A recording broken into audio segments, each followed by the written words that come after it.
अस्सलामु अलैकुम वरहमतुल्लाहि वबरकातुहू।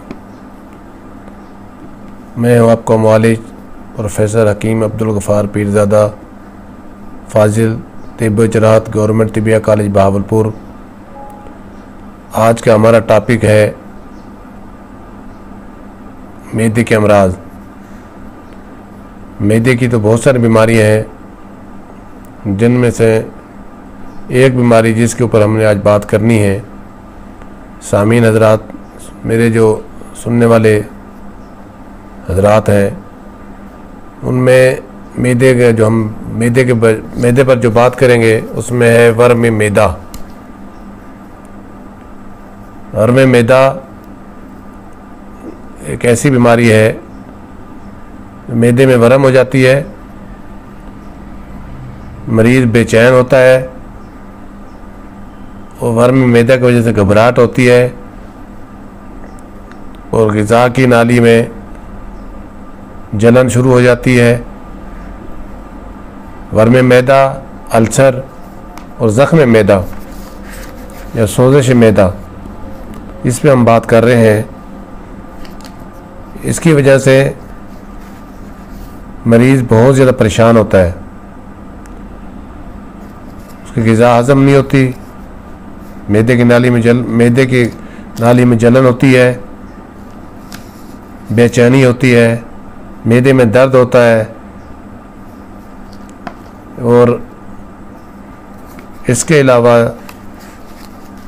सबसे बड़ी बात यह है कि अगर मैदे में ज़ख़म हो जाए, जिसे अल्सर हम कहते हैं, तो उसके बहुत ज़्यादा नुकसानात हैं और बहुत देर बाद वो ठीक होता है, काफ़ी टाइम लगता है। सबसे पहले ये कि मैं मरीज़ों से ये रिक्वेस्ट करूँगा कि जो ऐसे मरीज़ हैं कि वो अपनी ग़िज़ाओं पे तवज्जो दें,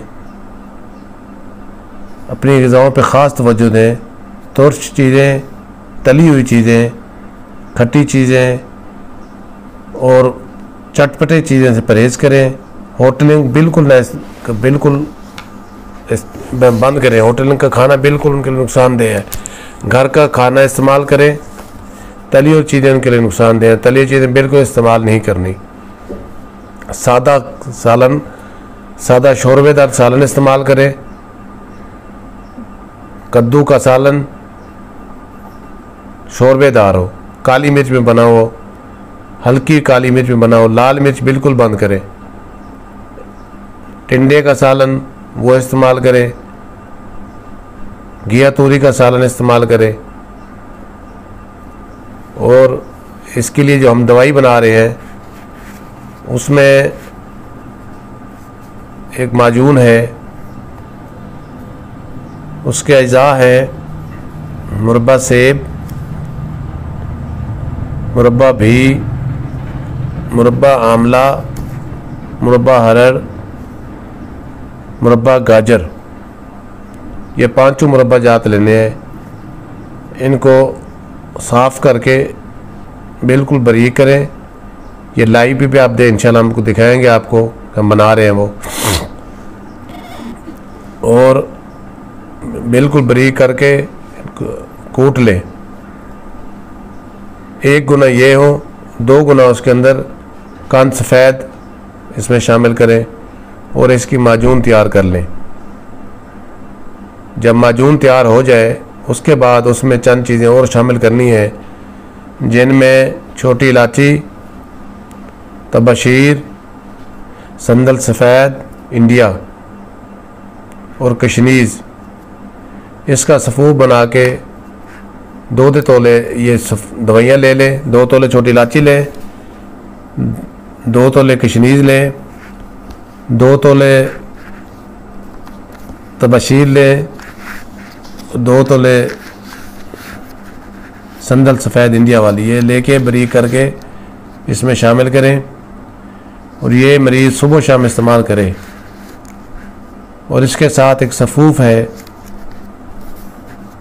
वो इस्तेमाल करना है, जिसके अज्जा मैं आपको बता देता हूँ। सामीन जो घर बना सकते हैं, ये माजून भी घर बना सकते हैं और ये सफ़ूफ भी घर बना सकते हैं। जो वर्म मैदा के लिए